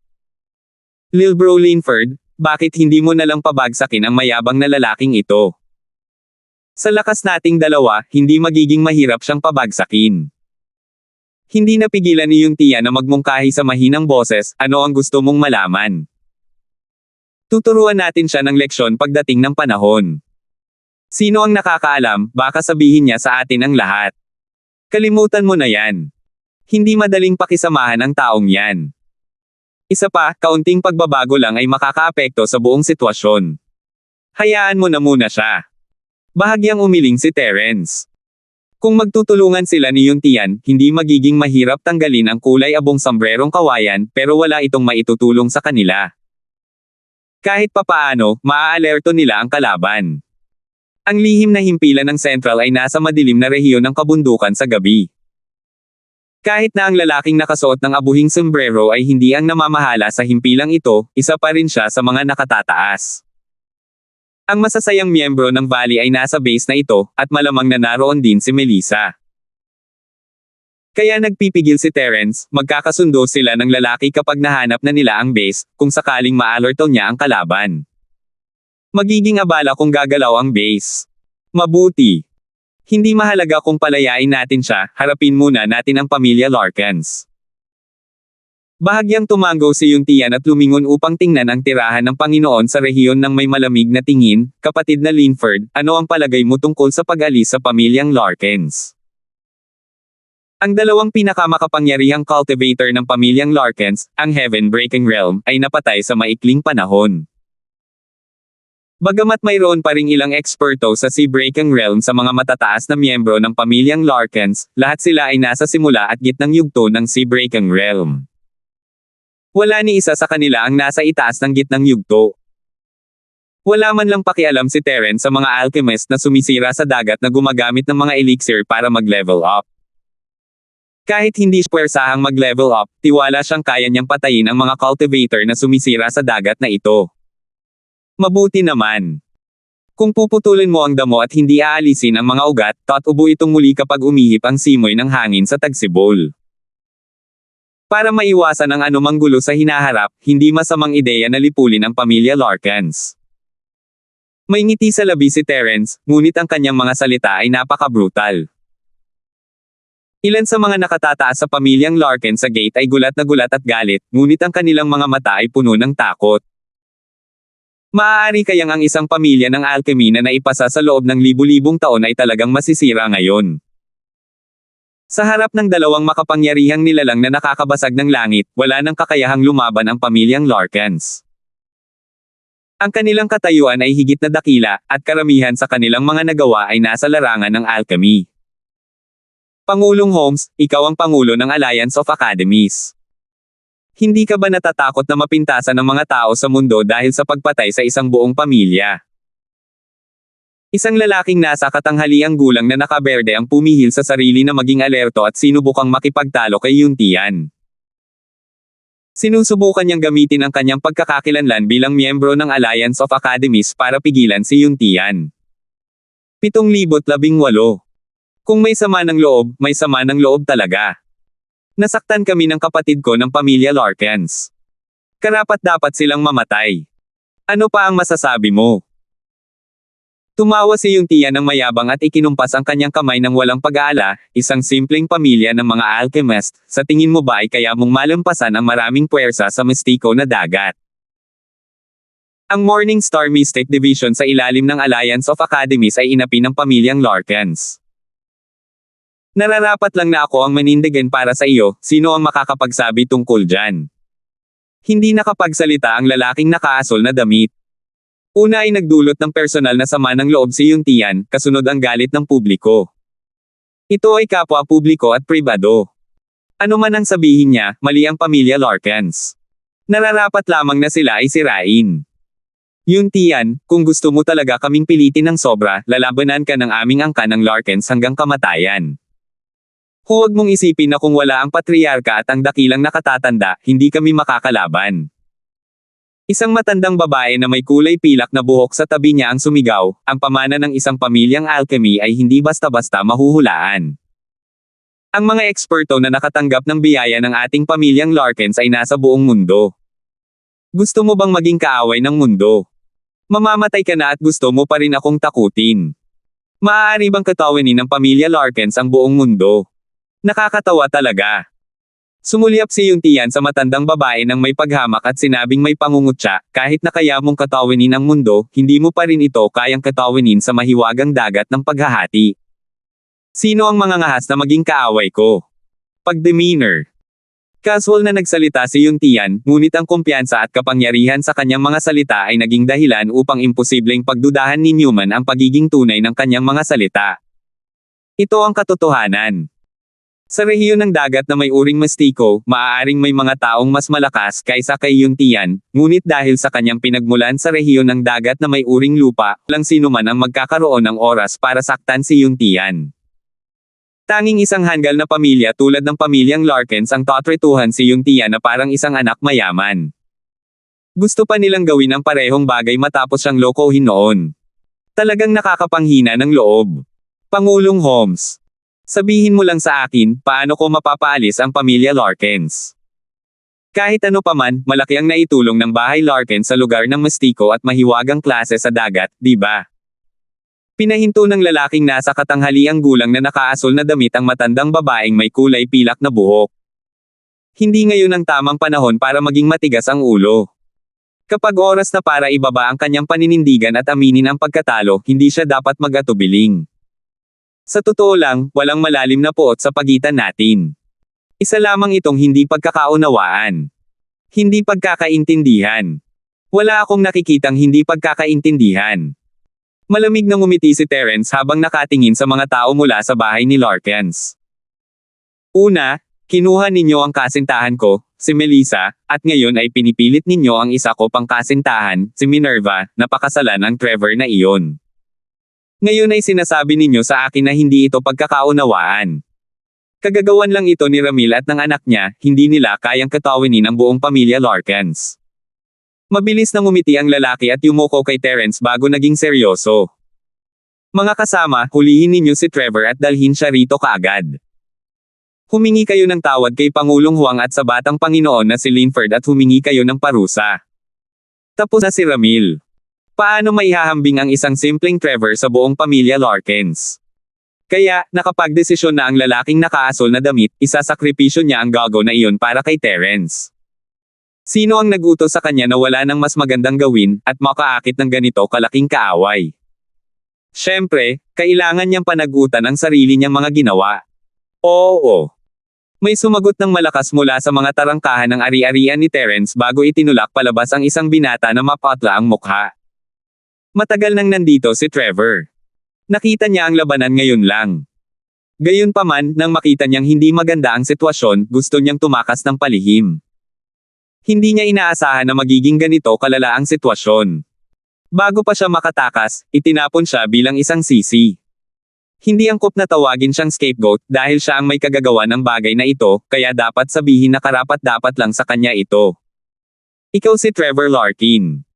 Tinignan siya ni Terence nang may masamang tingin, ang lakas ng loob ng lalaking ito na ay design si Minerva, isang ampolaka na sabik sa karne ng sisni. Nabalitaan kong may gusto ka kay Minerva. Maganda ang panlasa mo. Sa kasamaang palad, mukhang puro panlasa na lang ang natitira sayo. Nanginginig ng husto ang katawan ni Trevor, at lumuhad siya sa lupa, nagmamakaawa, dakilang bayani Linford, Panginoong Linford, kasalanan ko ang hindi pagkilala sa bundok Tay. Nagmamakaawa ako sa iyong kabutihang loob na hayaan mo akong mabuhay. Kumunat ang noo ni Terence habang nakatingin sa lumuluha na mukha ni Trevor. Ito ang tipo ng taong parang insekto na hindi dapat ikagalit. Kung hindi dahil kay Minerva, hindi titingin si Terence sa mata ni Trevor. Pangulong Holmes, batang Panginoong Linford, si Trevor ay nasa problema, ngunit wala itong kinalaman sa angkan ng Larkins. Maaari mo siyang harapin sa anumang paraan na gusto mo, ngunit huwag mo sana kaming pagbintangan. Ngumiti nang may paghingi ng tawad ang lalaking nasa katanghaliang gulang na nakaberde. Kapag nabasag na ang pride ng pamilyang Larkins, mawawala ng gana ang lahat at magmamakaawa na lamang sa harap ng malalakas. Hindi likas na uhaw sa dugo si Terence, at masyado niyang pinilit na isama si Larkin sa bahay. Kung hindi niya sila tuluyang lipulin, magkakaroon ng walang katapusang gulo sa hinaharap, kaya wala siyang planong patayin sila sa simula pa lang. Sa pinakamarami, tatakutin niya lang sila gamit ang kanyang mga salita. Maganda ang ugali mo. Kaya kung pakawalin ang pamilya Larkins mo at iligtas ang buhay mo, Trevor. Gayunpaman, kaya kung iligtas ang buhay mo, pero hindi ka makakatakas sa parusa. Malamig ang mukha ni Terence habang ikinakaway ang kanyang braso, nagpapadala ng ilang purong chi sa katawan ni Trevor. Dapat ay mamuhay ka ng maayos sa hinaharap.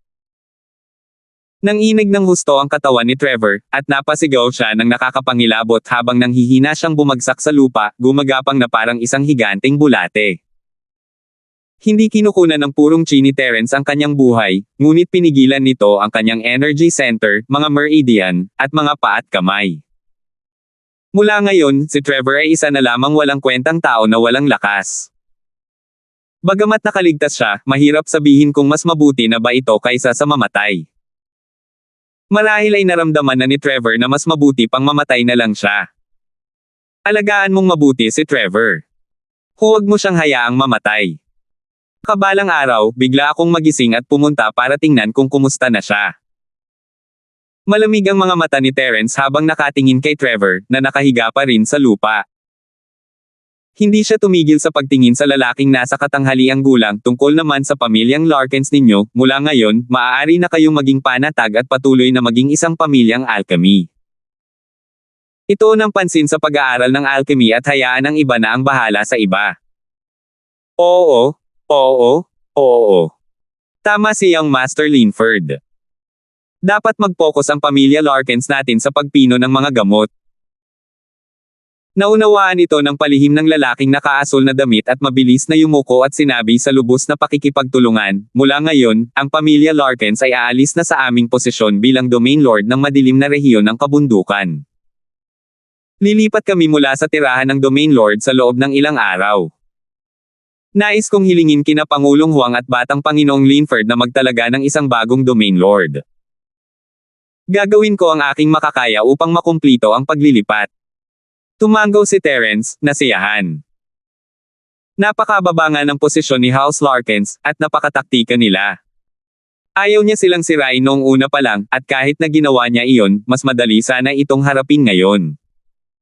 7,019. Tungkol naman sa kandidato para sa bagong Panginoon ng nasasakupan, si Terence ay walang magaling na kandidato sa ngayon at maaari lamang itong isantabi muna. Malapit nang umalis si Yuntian sa rehiyon ng Mestico na dibisyon ng dagat, at hindi niya kailangan ng ganitong uri ng pagkakataon upang mapaunlad ang kanyang puwersa. Ipapaubaya na niya kay Terence ang pagpapasya. Napakadeterminado ng lalaking nasa katanghaliang gulang sa kanyang mga kilos. Dahil sumuko na siya, mas mabuting sumuko na lang siya ng tuluyan. Inutusan niya ang mga tao na pangalagaan si Trevor kung sakaling bigla itong mamatay. Pagkatapos noon, tinipon niya ang maraming kayamanan ng pamilyang Larkins at inialay ang mga ito kay Terence bilang kabayaran. Mayaman din si Terence, pero gulat na gulat pa rin siya sa kompensasyon ni Larkins. Gaya ng inaasahan sa isang pamilyang mahilig sa alchemy, talagang mayaman sila. Isang regalo lang ay sapat na para doblehin ang kayamanan ni Terence. Ano pa nga ba ang magagawa niya? Tanging pag-aatubili lang ang kaya niyang tanggapin. Ito ang pinakamagandang resulta para kay Terence kung umamin ang House Larkins na matalo. Kung magpapatuloy sila sa pag-aaway, hindi alam ni Terence kung gaano katagal ang itatagal ng kanyang kaluluwa. Maaari siyang gumuho anumang oras. Hindi na nagtagal pa si Terence matapos ayusin ang mga bagay-bagay. Bumalik siya sa Morningstar Mystic Division School kasama si Yuntian. Pagkatapos umalis ni Terence, sinimulan ng pamilya Larkins ang isang panloob na paglilinis, halos lahat ng direktang kamag-anak ni Ramil ay kinaladkad palabas. Isang mataas at makapangyarihang pamilya ng alchemy, ang orihinal na pamilyang Larkins ng rehiyon ng kabundukan, ay mas malupit sa kanilang sariling mga kababayan kaysa kay Terence, isang tagalabas. Sa pagkamatay ni Ramil at ng matandang pinuno, ang alitan sa kapangyarihan sa pamilyang Larkins ay umabot na sukdulan. Matapos malipol ang pangkat ni Ramil, nagsimula ang panloob na alitan. Madaling bumagsak ang mapang Apong Higanti dahil sa pagkamatay ng dalawang tao. Siyempre, para sa hinaharap lang ito, at walang kinalaman kay Terence. Ang mahinang pamilyang Larkins ay isang magandang bagay para sa paaralan ng Morningstar Mystic at kay Terence. Pangulong Holmes, Batang Panginoong Linford, binabati namin kayo sa inyong matagumpay na pagbabalik. Sa umaga ng Star Mystic Division School, sinalubong ng Dean sina Terence at Yuntian ng may malaking ngiti.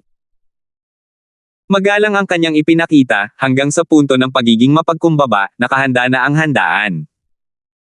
Pangulong Huang at Batang Panginoon Linford, maaari na kayong umalis. Bagamat hindi personal na pumunta ang Dean sa angkan ng mga Larkins sa kabundukan, nagpadala siya ng maraming especially iya. Ang mga galaw sa harap ng gate ng angkan ng mga Larkins ay agad na nalaman, at ang impormasyon ay nai-broadcast ng live. Kaya nang bumalik sina Terence at Yuntian, handa na siya. Sa oras na ito, labis na ipinagmamalaki ng direktor ang kanyang puso na hindi maipaliwanag. Nabawi na niya ang lahat ng kanyang kapital at kumita pa nga ng malaki. Mula ngayon, ang madilim na rehiyon ng kabundukan ay tunay na papasok sa panahon ng pamumuno ng akademya, at ang angkan ng Larkin sa rehiyon ng kabundukan ay magiging kasaysayan. At lahat ng ito ay dahil tama ang desisyon niya. Hindi na niya kailangang gumawa ng kahit ano, at kasing dali lang ito ng pag-alis ng alikabok. Napakabait mo, Direktor. Gagawin namin ang sinabi mo. Bahagyang tumango si Terence, at binigyan siya ng masamang tingin. Tutal, mananatili sila rito ng ilang sandali, at mas madali para sa kanila na makakuha ng impormasyon tungkol sa gitna at masayang lambak sa tulong ng Morningstar Mystic Division. Kung tungkol naman kay Yuntian, wala siyang pakialam. Sinusundan niya si Terence para gumawa ng pabor dito, at kahit anong sabihin ni Terence, gagawin niya. Kuya Holmes, ipapakilala kita. Ito si Minerva, ang aking babaeng Katie wala. Hindi binaliwala ni Terence ang nasa sabik na si Minerva at hinaila siya nito para ipakilala kay Yuntian. May ekspresyon ng mukha si Yuntian na parang naiintindihan ko. Kulang na kulang pa sa sinabi niya na ang tagahanga ni Linford ay may ilang babaeng kaibigan. Noong nasa lugar siya ng Golden Class C, naroon sina Wu Yudi, Nikayo, at iba pa. Nang bumalik siya sa lugar ng Mystic Class C, sa sobrang galit niya ay pinatay niya si Yung Ming ng mag-isa para kay Nika Nigel. Alam ito ng lahat. Naroon din si Natalie mula sa Fayang College. Sa pagkakataong ito, ang nawawalang Melissa at Minerva ang mga ito. May mga kaibigan siya sa buong mundo, pero si Terence naman ay may mga kaibigan din sa buong mundo. Namula ang mukha ni Terence, nagkunwaring hindi niya naiintindihan ang ekspresyon ni Yuntian habang nagpapatuloy. Minerva, ito ang presidente ng Alliance of Academies ng Mystic Division C Region, si Yuntian. Siya ang kuya ko, kaya maaari mo na siyang tawaging Kuya Holmes. Binabati ni Minerva si Kuya Holmes. Hindi naglakas loob na magdahan-dahan si Minerva at mabilis siyang binati. Hindi ito dahil sa katayuan ni Yuntian, kundi dahil kapatid siya ni Terence. Tatanggapin ko na lang kung tawagin akong kuya ni Minerva. Nako, galing tayo sa iisang pamilya, at hindi tayo pwedeng magsulat ng dalawang dilaw na karakter sa isang iglap lang. Isa pa, noong nakita ko si Minerva, parang magkasundo tayo, at may parang pamilyar na pakiramdam. Tumawa si Yuntian habang tumatango at sinabing, paano kung ganito? Ngayon, ako ang kikilalanin si Minerva bilang aking nakababatang kapatid. Iniisip ko kung may anumang pagtutol sina Kuya Linford at nakababatang kapatid na si Minerva. Dahil sa katayuan ni Yuntian, kung sasabihin niyang gusto niya ng kapatid na babae, malamang naaabot ang linya mula sa Morningstar Mystic Division hanggang sa Fayang Division. Siya mismo ang nagmungkahi nito, halatang namumula si Terence. Mabuti naman yan. Sa ganitong paraan, dobleng kaligayahan. Pumalakpak ang direktor ng ospital at lumapit upang ipakita ang kanyang suporta. Minerva, sa hinaharap, kasama si Pangulong Huang bilang iyong ampon na kapatid, sino ang maglalakas loob na apihin ka? Isa ito sa mga dahilan kung bakit itinuring ni Yuntian si Minerva bilang kanyang ampon na kapatid. Dahil kapatid ni Yuntian ang tunay na kapatid, panatag na si Terence. Sino ang maglalakas loob na guluhin si Yuntian? Kahit na may kaunting buhay pa ang kanyang kapatid, hindi sapat iyon para mamatay. Ang isa pang dahilan ay para mapalapit kay Terence. Bagamat maituturing na silang dalawa bilang matalik na magkaibigan at magkapatid ngayon, hindi alintana ni Yuntian na mas lumapit pa ng kaunti. Sino ba ang hindi makakaalam na sila ay magkasintahan? Sa kapatid na ito, si Yuntian ang magiging pamilya ni Minerva sa hinaharap, bayaw ni Terence.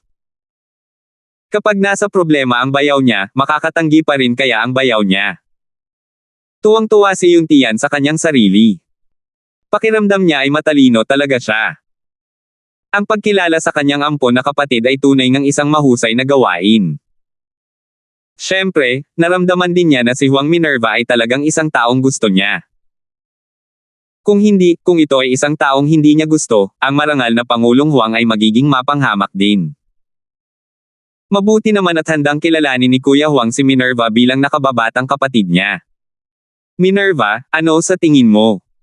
Natural lang na hindi tot-utol si Terence dito. Si Yuntian ay isang matuwid na tao, at napakasarap sa pakiramdam na pinoprotektahan niya si Minerva. Nakita ni Minerva na pumayag si Terence at agad itong binati muli, binabati ng nakababatang kapatid na babae ang kuya. Ingatan mo akong mabuti sa hinaharap. Ha, sigurado yan. Ang kapatid ko, si Yuntian, ay hindi kailanman magkakasala. Kung may gustong mangapi sa iyo, sabihin mo lang kay kuya.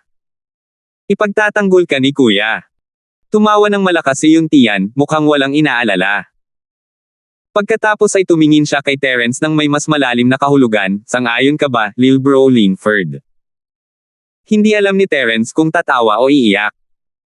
Nagsimula na bang takutin ng magiging bayaw niya ang magiging bayaw niya? Kailangan ba niyang pumasok agad sa alanganin? 7,020. Dahil sa masayang pangyayaring ito, lahat ay nabuhayan ng loob. Pinangunahan sila ng dekano upang simulan ang piging, at natural lamang na lahat ay masaya. Pansamantala ring pinigilan ni Terence ang kanyang pag-aalala tungkol sa katawang espiritu ng Yuan. Pagkatapos ng 3 round ng alak at 5 putahe, biglang nabanggit ni Yuntian ang Panginoon ng Kabundukan.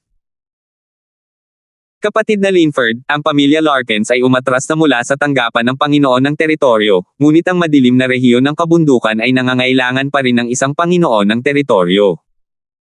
Bakit hindi mo na lang ikaw ang humalili? Agad na natauhan ang Dean. Sino ang Panginoon ng nasasakupan ng madilim na rehiyon ng kabundukan sa gabi? Siya ang may pinakamadirekta at pinakamahalagang relasyon sa kanya. Natural lang na pamumunuan ng paaralan ng isang normal na tao, pero kung si Terence talaga yon. Malamang ibang bahay na yon, Larkins. Dahil sa lakas ni Terence, nahulaan na ng dekano ang kanyang miserableng buhay sa hinaharap. Ang problema ay hindi niya ito maaaring tutulan. Kung ibubukan niya ang kanyang bibig, masasaktan niya sina Yuntian at Terence, at hindi iyon naiiba sa pagnanasa ng kamatayan. Umiling si Terence habang mapait na ngumiti, nagbibiro ka, Huang bro. Wala akong oras para maging zone lord. Pero tama ka, ang isang rehiyon sa kabundukan ay nangangailangan ng isang region lord, kung hindi, maraming bagay ang magkakamali. Sa totoo lang, kahit maayos pa ang Yuan spirit body ni Terence at nalutas na ang problema niya sa katawan, wala pa rin siyang interes na maging isang domain lord. Gayunpaman, ayaw niyang isuko ang posisyon ng ganoon kadali. Ang himpilan ng Central ay nasa madilim na rehiyon ng kabundukan sa gabi. Kung isa sa mga miyembro niya ang Panginoon ng rehiyon, hindi na niya kailangang mag-alala na masisira ang himpilan ng Central sa pagkakataong ito. Sa susunod, isa na namang sunog sa kagubatan ang darating at susunugin ito. Kung abala si Kuya Linford, pwede kang maghanap ng magsisilbing ahente mo. Wala namang tao sa madilim na bahagi ng kabundukan, at may darating para kunin ito. Walang pakialam na ikinumpas ni Yuntian ang kanyang kamay. Sa simula, ang pagpapalit ng Domain Lord ay walang kinalaman sa kanya, ang Pangulo ng Alliance of Academies. Gayunpaman, ang kanyang katayuan at kapangyarihan ay tumaas kasabay ng pagtaas ng alon, at ang posisyon ng Domain Lord ng madilim na rehiyon ng kabundukan sa gabi ay ibinigay sa kanya ng angkan ng Larkins. Maaari siyang magdesisyon ng walang anumang problema.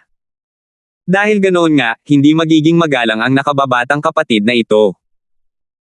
Nag-isip sandali si Terence bago inilahad ang kanyang mga kamay kay Yuntian, kailangan ko na namang troublemayan si Kuya Huang sa bagay na ito. Ang nakababatang kapatid na ito ay may disipulo sa rehiyon ng Yellow Sea, ang punong tagapagdalisay ng paaralang may dilaw na ranggo ng Morning Star. Ang pangalan niya ay Darvan. Kung nais mo, maaaring ilipat siya ni Kuya Huang sa mahiwagang rehiyon ng dagat at pansamantalang gampanan ang papel ng Panginoon ng nasasakupan ng madilim na gabing rehiyon ng bundok. Kaya si Master Darwin ay disipulo niyang Master Linford. Ibig sabihin, hindi tayo mga tagalabas. Tuwang-tuwa ang Dean. Ang mga tao mula sa Morning Star Golden Class Academy ay mula sa parehong sangay ng Morning Star Mystic Class Academy. Kakampi nila ang mga tao roon. Disipulo siya ni Terence, pero libu-libong beses siyang mas mahusay kaysa sa isang taong walang koneksyon sa kanya. Sa kasamaang palad, ang dekano ay walang awtoridad na ilipat ang mga tao mula sa dagat na dilaw patungo sa mystical na dagat. Kaya niyang ilipat ang mga tao mula sa mystical na dagat patungo sa dagat na dilaw. Kaya, kailangan pa ring asikasuhin ni Yuntian ang bagay na ito. Kuya Linford, masyado ka na namang magalang sa akin. Maliit na bagay lang yan, hindi na dapat banggitin. Isang salita lang yan. Nakangiti si Yuntian habang tinatanggap ito. Siya ang pinakamasaya nang humingi ng tulong si Terence, ngunit natatakot siyang baka wala ng ibang hingin si Terence, huwag kang mag-alala, napakabilis ko. Tiyak na pupunta si Darwin sa Mystic Division Sea area para mag-ulat sa iyo sa pinakamaikling panahon. Pagkatapos ng kaunting katahimikan, humarap si Yuntian sa Dean at sinabing, dahil si Darwin ay mula sa isang golden class na Morning Star Academy, isa talaga siya sa mga tao ninyo. Kailangan mo siyang alagaan kapag nandito siya. Kung ang disipulo ng kapatid kong si Linford ay maapi, hindi ko iyon bibitawan. Pangulong Holmes, huwag kang mag-alala. Kapag dumating si Master Darwin, tiyak na tatanggap siya ng pinakamarangal na pagtrato. Hindi ko alam kung ano ang mangyayari sa pamilyang Larkin sa hinaharap. Ang supply ng tableta ng ating akademya ay nakasalalay sa disipulo ni Master Linford, si Master Darwin. Totoo ang sinabi ng Dean, hindi pa kasama ang supply ng mga gamot, ang katotohanang disipulo niya si Terence ay nagparamdam sa kanya na gusto niyang sambahin si Darwin, kung sakaling bumalik si Terence para maghanap ng gulo. Kung ganoon nga, bakit hindi mo kunin si Darwin bilang Chief Refiner ng Morning Star Mystic Division? Sanay naman siya rito, ano sa tingin mo? Mungkahi ni Terence. Hindi niya masyadong naturuan ang mumurahing disipulong ito, at natural lang na aalagaan niya ito. Medyo nahihiya si Terence na tawagin siyang master sa edad niya. Nako, kung alam ni Darwin na ang amo ng kanyang amo ay ang banal na alchemist at medical saint na si Zhang Liju, mahihimatay kaya siya sa sobrang tuwa. Ang apong disipulo ng Diyos ng tableta at santong medikal. Tiyak na magiging kahanga-hanga ang pagkakakilanlang ito. Iyon ang gusto ko, pero hindi ako maglalakas loob na humingi. Tuwang-tuwa ang dekano. Hindi siya sigurado kung ganoon ba talaga siya kasaya, pero tuwang-tuwa siya. Talagang nagpapadala ng uling si Young Master Linford sa niebe. Dahil si Master Darwin ang punong alchemist ng ating paaralan, nalutas na ang pinakamalaking problema. Noong nabubuhay pa ang pamilyang Larkins, wala man lang nakal ang refiner ang Morning Star Mystic Division. Kaya naman, kapag umalis na ang pamilyang Larkins, mas magiging problema ang problema sa mga elixir pills. Gayunpaman, hindi talaga inaasahan ng Dean na magkakaroon ng malaking kakayahan si Darwin. Tutal, ang alchemist sa lugar ng Golden Sea ay hindi naman ganoon kataas ang antas. Ang hindi niya alam ay ang casual na paggabay ni Terence ay nakapagdulot na ng malaking pakinabang kay Darwin, at nagkaroon pa nga siya ng malaking tagumpay. Natural, hindi siya kasing husay ni Terence, pero sapat na iyon para maging head refiner siya ng isang Morning Star Mystic Class School. Iyon ang pinakamabuti. Napagdesisyonan na ang bagay na ito. Maaari nyo na itong pag-usapan ng direkta pagkatapos dalhin ni Kuya Huang ang berdeng tableta. Tungkol naman sa Panginoon ng mga nasasakupan ng rehiyon sa kabundukan, dapat mo siyang tulungan, Dean. Iniisip pa rin ni Terence ang kanyang disipulo.